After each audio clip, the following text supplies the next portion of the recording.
Hi, my name is Mike Trout, and I'm going to do a talk on Foundups, our journey to social capitalism. That is going to be the next thing that comes after capitalism. Here's Undadu sitting on the blockchain. Right around his head is actually the Open Innovation Framework. On his back is the beneficial AI. Here is the blockchain, and basically social capitalism, the end of capitalism or the end of kings, projected literally 3,000 years ago or 5,000 years ago. So my story starts in 2009 after doing a startup and it getting validated. I asked the question, is it actually the startup broken? What's wrong with the startup and how could I improve it and make it better? How would I fix it? And what I discovered is three kinds of startups. There's Mr. Pre-seed, right?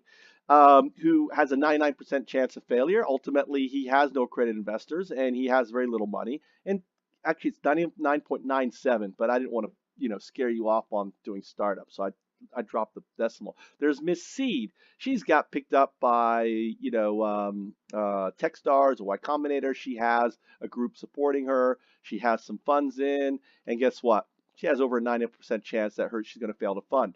Basically, she either the investors get bored of the project, something comes up. Investors just want to make money, and ultimately her idea gets tanked.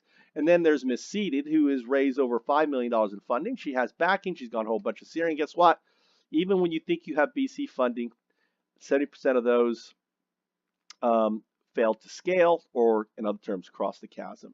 So what I learned was, yes, Dave McClure is right. Go get a job at McDonald's because doing a startup is ridiculous. And I haven't really done startups since I discovered this, and I've been working on Foundups ever since. I won't do a startup, unfortunately, because certain framework doesn't exist.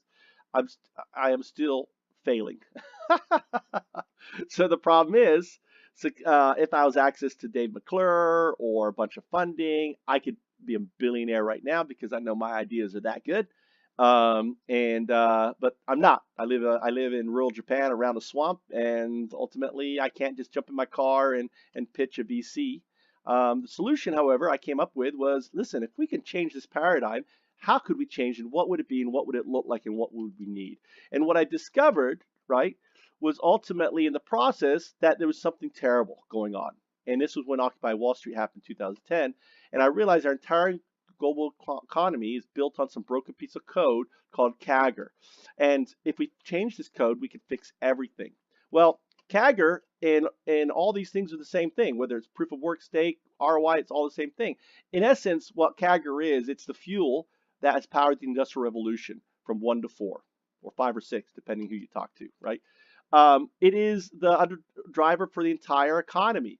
And ultimately, our business model is an infinite game, which basically says an infinite game versus a finite game. The infinite game will win every time. Our business model is an infinite game. Our planet is a finite game. Guess what? Now you know why we have all these problems. The good news is this, is as of 2012, when Ethereum ultimately ushered in what we call the blockchain, okay, it's no longer an endemic problem, it's now a systemic problem. We can fix the underlying economic issues by switching out this piece of code and ultimately fix everything. So here is the blockchain. All right. So if you don't know what the blockchain, basically you have an idea, you turn it into a white paper, you put it out there on a website, you tokenize it through some code, right? Create an algorithm, tokenize it. If people follow, like, share, they put money, they get the token. This is right now. Yeah, their advisors, team members, you allocate tokens to attract all these people. You have a roadmap that's in your white paper. Ultimately, you do different stages of ICOs, and voila, you've succeeded. All right. So the 99% failure rate actually, and as of now, and I don't have the clear data, but I think it's dropped to about a 95% or 94 to 96% failure rate. So we've turned the startup, because of the open innovation framework, what you call the blockchain, we have taken a few points off the failure rate. The majority of these things have failed, but it's okay. It's okay. We're not quite there yet, but we're getting there. We've actually knocked a few points. The blockchain ultimately is the open innovation framework. So what is basically where we're headed? The outcome, right? The outcome, what we're trying to do is get our first dano. The dano is the chicken that's going to lay the golden eggs. The old gold is basically the dano is a hybrid of a DAO, a decentralized autonomous organization. You can look them up. The difference with it is we have no shareholders or even coin holders like you have, like proof of work, proof of stake. That's all built on CAGR. The data works differently. It exists entirely on the blockchain.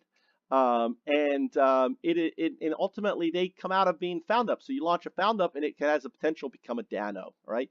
100% of net profits once it's a Dano returns to the seed Dano.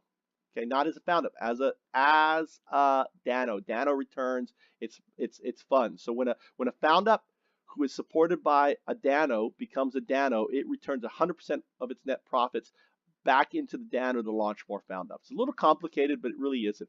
The important thing is this: is that ultimately CAGR is a new validation model that will replace CAGR, and CAGR stands for benefit to the planet, okay, benefit to the living systems, benefit to sharing, creating universal incomes, healthcare for all, free education. These are all benefits that will come out of Danos. Thanks. I got down to 6 minutes. Thanks for watching. If you have any questions, go to foundups.org, and I look forward to getting and hearing your comments.